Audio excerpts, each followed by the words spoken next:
Duffy.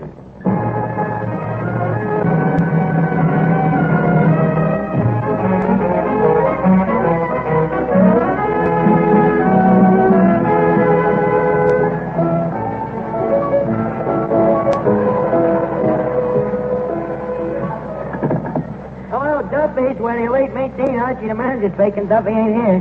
Hello, Duffy. Tonight, Peter Lorre and Mrs. Corbett Wells in a talking bird. Huh? Mrs. Wells talking bird. Now, don't get excited, Duffy. It ain't Orson. Now, this bird you can shut up once in a while. Yeah. Well, you ought to see the bird, Duffy. It's wonderful. He talks, he whistles, he even sings. Huh? Oh, no? Well, can you pull worms out of the ground with your beak? You probably could at that. Huh? Well, you ought to see him. He's practically human. Huh? 4F. He's got flat feet. Well, they call him a minor bird. He comes from the Malay Peninsula. Yeah, where the Malarians come from. Yeah. Yeah, Mrs. Wells found him in the jungle, when he was just a little puppy. Huh? Well, what do you call a small bird? A gosling. A gosling. Duffy, you kill me. A gosling is a Norwegian trader. Certainly. I'll call you back, Duffy. So long.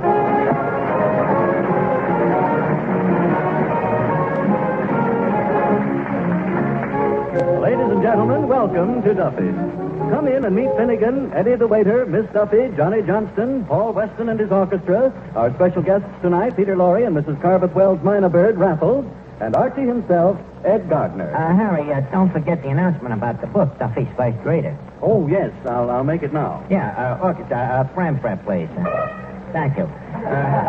Go ahead, Harry. Yes. Ladies and gentlemen, ever since Duffy's has been on the air, people have been asking why Archie hasn't written a book.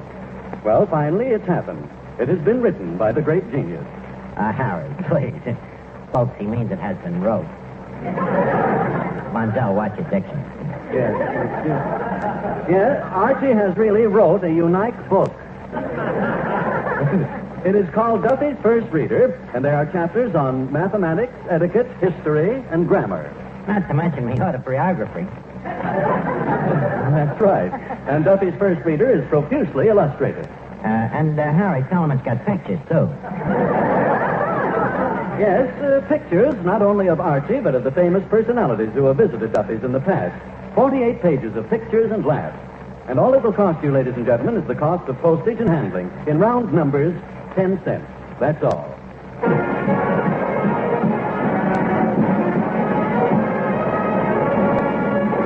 Miss Archie, now, this talking bird, what do they call it? They call it a minor bird. Why do they call it a minor bird? Well, Eddie, that is difficult for me to explain to one unfamiliar with the natural habitudes of botanology. Oh, you don't know, huh? Look, Eddie, I never talked on a subject of which I am ignorant. Not that quiet, nobody could be. Tell me, why do they call it a minor bird? Because it's a bird that ain't 21 years old. What do they call the bird after it becomes 21? Nothing. They die at 20. Would you like any more information, Eddie? Yeah, keep it flying. Where'd you get all this stuff? Well, don't forget, Eddie, that for a long time I was associated with the Explorers Club. As a busboy. Made in the water, they call me. Naturally, working in an Explorers Club, it makes one practically an explorer oneself. Well, I was a waiter at the Stork Club for 2 years. I ain't never had a baby. What did this bird look like? Well, it looks like sort of one of them molted falcons. Only darker. More of a chocolate malted falcon. Say, Archie. Oh, yeah, Miss Duffy. Who did you say was coming down here tonight? Peter Lorre and a talking bird. A fine choice they give me. What's wrong with Lorre? After all, he has all the requirements you demand. He's a man. He's too short. I never go out with small men. It ain't sportsmanlike. Well, he's short, but he's tricky. Anyway, what's wrong with short guys? Your own father is shorter than your mother, ain't he? Well, they were the same height when they were married. Yeah, well, I guess all that banging on the head has dwarfed him a bit. Look, Miss Duffy, can't you think of anything but men? Sure I can, but why should I punish myself? Say, Archie. Yeah, Harry. Mrs. Carveth Wells is here with the bird. Oh, well, good evening, Mrs. Wells. We are indeed grafted by your humble presence here tonight. Thank you, Archie. Speaking of jungles, you know I'm an old-time hunter myself. You are? Yeah, many's the time I hunted elephants, lions, tigers, hyenas. Yeah. Eddie over there used to be me safari. Priceless. Many's the time he has tricked me out of the jungle. Which jungle? Well, what was the name of that one again, Eddie? I'm sorry, this is the one you got to trick yourself out of. Well, anyways, as I was saying... Archie, can't we have a bird talk for a change? Say, that is a very good idea. How about it, Mrs. Wells? All right, I'll take Raffles out of his cage. Glad to hear a bird talk from me. Is that the bird doing that? Raffles, whistle your favorite tune. Whistle your favorite tune. Whistle your favorite tune. Whistle. Whistle your favorite tune. Better throw him a grape. Whistle your favorite tune. Whistle. Now whistle my country tis of thee, Raffles. Whistle my country tis of thee. Whistle. My country tis of thee. Whistle. Now, Raffles, you're gonna whistle. You're gonna whistle heel, heel, the gang's all here. Heel, heel. Whistle heel, heel.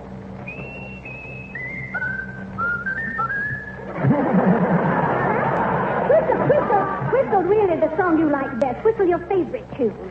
Now whistle your favorite tune. Yes. Now what is Raffles? You're going to whistle your favorite tune again? All right. When you saw Duffy's picture, did you lie? Raffles, what do you say to this pretty girl? Likewise, I'm sure. When you saw Duffy's picture, did you laugh? Did you laugh?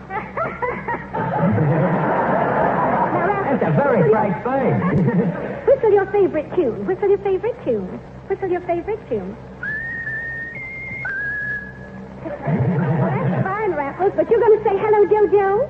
Going to say hello, Jojo? Say hello, Jojo. Hello, Jojo. Now, Raffles, change your voice. Now, Raffles. I know that you have a tune you like best of all. How about whistling the tune that you like best of all? Whistle, whistle, whistle. Excuse me. Hello? Hello, Duffy. Yeah, Bird's here. Well, don't worry, Duffy, don't worry. I'm watching him. Yeah, besides... Anyhow, I got me hat on. Huh? What? No, Duffy, you're wrong. No, Duffy, it was not. Nah. I thought it was Gabriel Hayter. Well, gee, Mrs. Wells, that was wonderful. Ain't there nothing this feathered quiz kid can't do? Well, Raffles can't give you advice.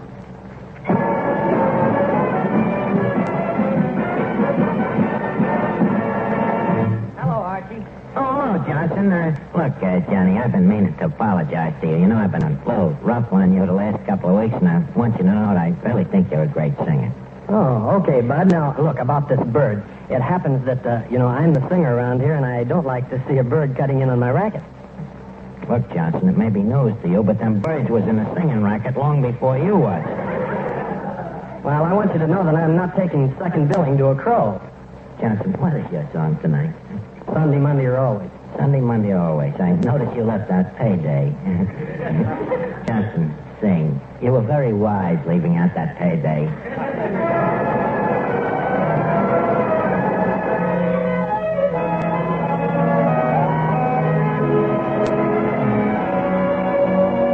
Won't you tell me when we will meet again? Sunday, Monday, or always. If you're satisfied, I'll be at your side. Sunday, Monday, or always. No need to tell me now what makes the world go round. When at the sight of you, my heart begins to pound and pound.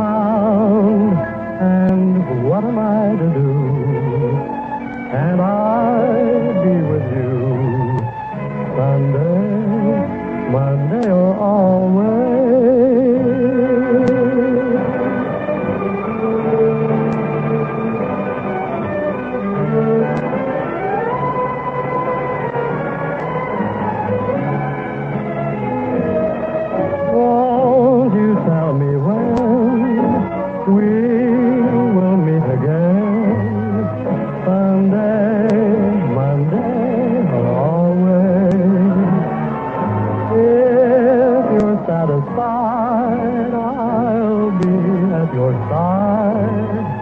Sunday, Monday, or always. No need to tell me now what makes the world go round.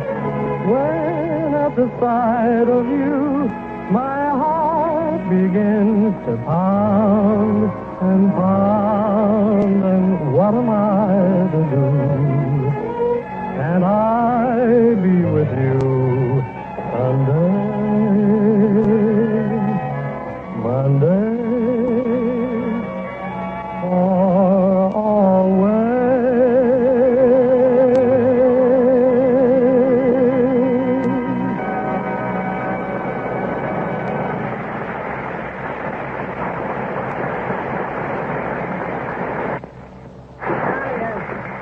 That was very good. You know, we shouldn't really walk on you like we do. Oh, that's all right, Arch.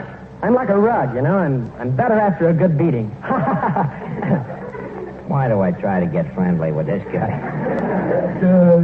Archie. Well, Finnegan, you're late. You missed the talking bird.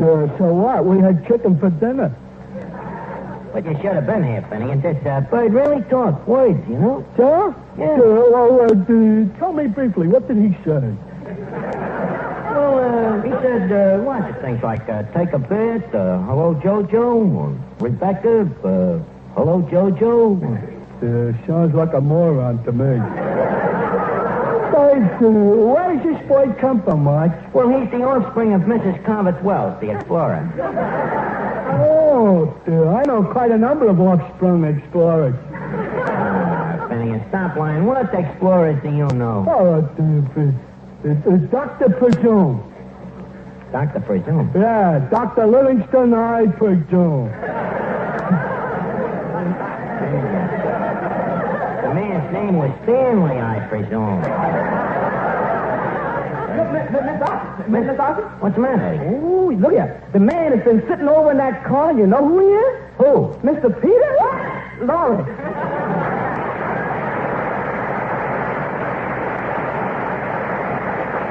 Oh, Mr. Lorre, it's a pleasure to have you here. Thank you, sir. Yeah, you make the rest of the gang here look less gruesome. Please, Archie, I don't want you to think of me as a horrible person. Oh, all right, I'll try not to then. No, please think of me as a sweet, lovable man who makes certain people faint. Sort of non-musical Frank Sinatra. Sort of a Frankenstein, that's Yeah. But you don't scare me, you know. I work for a guy who makes you look like little orphan Annie. Who is that? A guy named Duffy.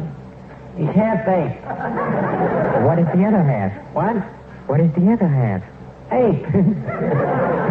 You should see him. He stands 5'6", sitting down on his stocking feet and has a neck that starts at his waist. Yeah, the guy's all shoulders. In fact, when he buys a suit, he only buys the coat. Well, what does he do with the pants?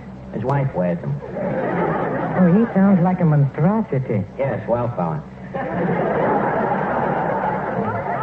Yeah, and he loves your pictures, you know. He's always so happy at the finish when you finally get the ghoul. Oh, Archie, I'm very tired of that sort of picture. Well, what are you going to do? Well, you know, I've been offered a radio program where I can be something different, entirely different. A children's hour. Yeah, it sounds like a natural for you. Yeah. Good evening, kiddies. This is your Uncle Jack, the Ripper. I'm serious, Archie. I've always loved little children, and I'm going to write this program for them myself. Oh, it's lovely. The first story, you know, is about a little boy and girl. Little boy and girl, huh? Yes, a little boy and girl, and they are late for dinner because on their way home from school, they have fallen into a concrete mixer. Oh, the joys of childhood. Where is their parents? Well, their parents would have been there, but they were strolling down a country lane and got their heads cut off by a windmill. This will certainly get the kiddies to take their milk. I think so, too, yes.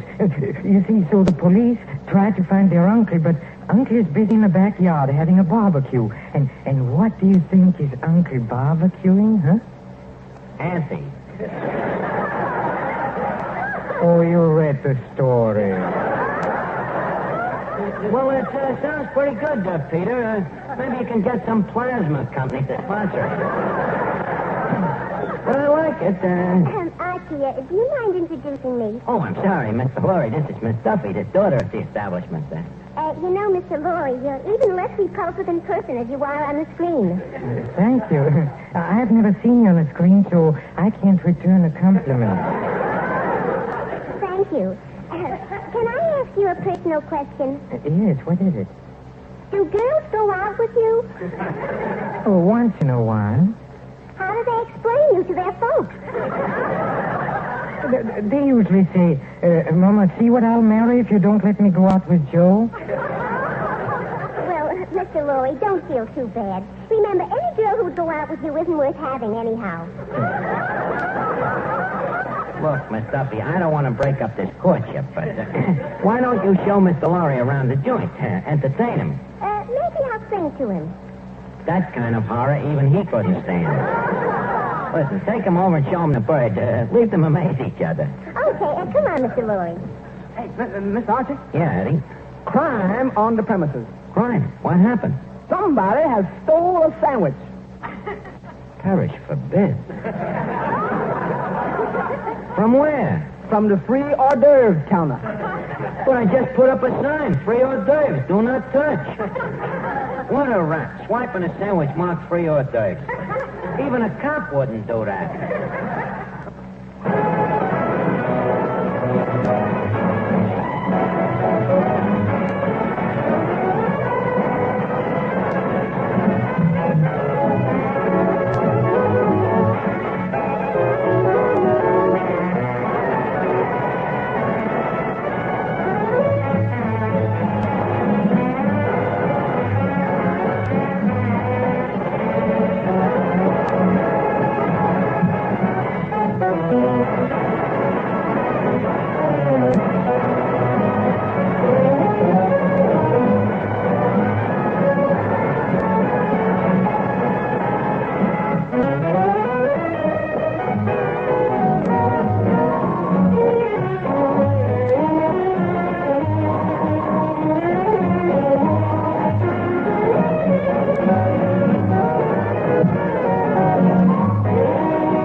Mr. Lorre. That brings us up to date in the case of the missing salami. Yeah? We gotta find the crook now. Are you willing to take the case? Frankly, Archie, it doesn't quite intrigue me. Well, why not? Well, you see, in the movies, the scene is usually more gruesome. You know, bodies on the floor and... Bodies on the floor. Finnegan.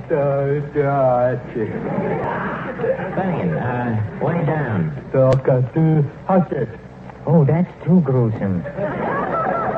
Too gruesome, huh? You better lay face down, Finnegan. Now, leave us start the cross-examination and grill some of these rats. And, Mr. Lorre, out of courtesy to you as our guest, I think you're the first rat we should grill. Thank you. Thank you. Go ahead, sir. Okay, Lorre, now come clean. Where was you on the night of tonight? Well, I came down here to Duffy's. For what reason? Well, I was out of my mind. How do you mind, huh? The logical man to eat the sandwich. Eddie, please, this is a criminal investigation. It sure is. It sure is. Now, my dear Mr. Lorre, can you explain the location of your whereabouts during the misdemeanor of the sandwich? Well, when the sandwich was stolen, I was sitting on that chair next to the free hors d'oeuvre counter listening to the birds sing songs. Sitting next to the counter listening to the bird, huh? Yeah. But as you see, when I sit in this chair, I cannot possibly reach up to the sandwiches.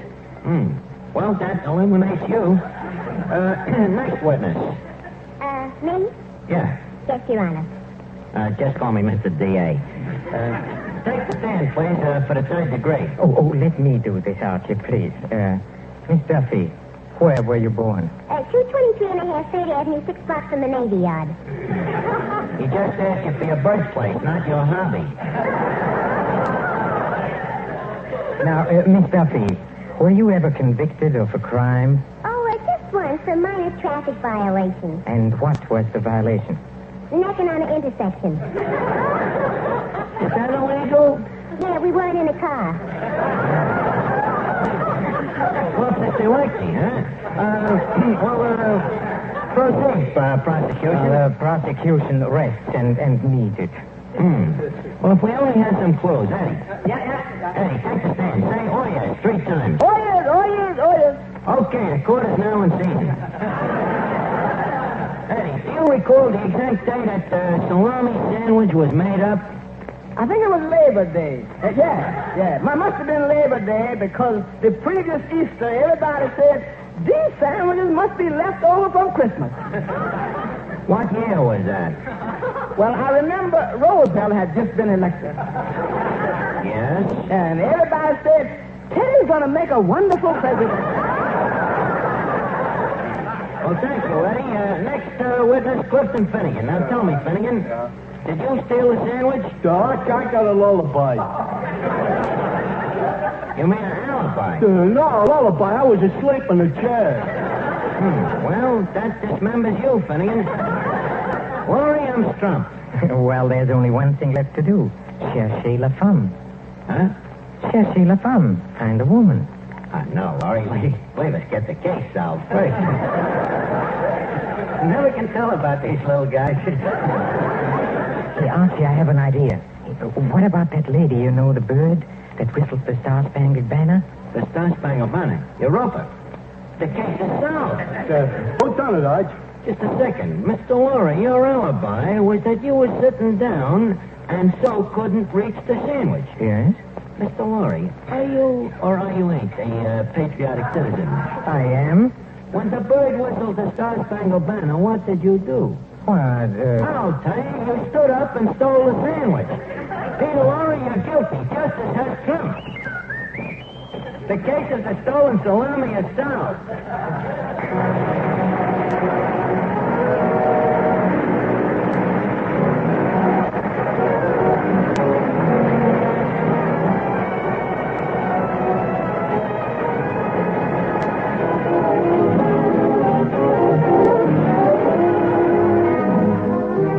Time to leave Duffy's for the evening, but let's all meet here again next week when our guest will be Ida Lupino. And if you have a half hour next Tuesday evening at the same time, remember... Duffy's where the elite meat eat Archie speaking. Well, Duffy, yeah, that's right. Next week, Ida Lupino. I'm going to ask you to help me get Duffy's first reader scenario for the movie. Well, Duffy, by the way, have you sent away for the book? Well, why don't you? It's only a dime. Huh? You'd rather wait till it comes out in a cheaper edition. Okay, good night, Duffy.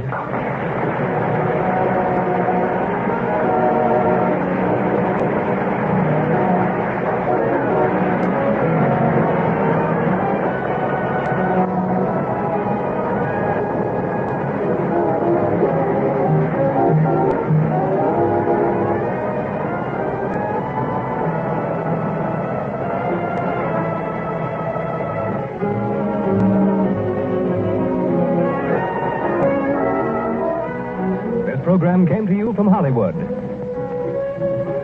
This is the Blue Network.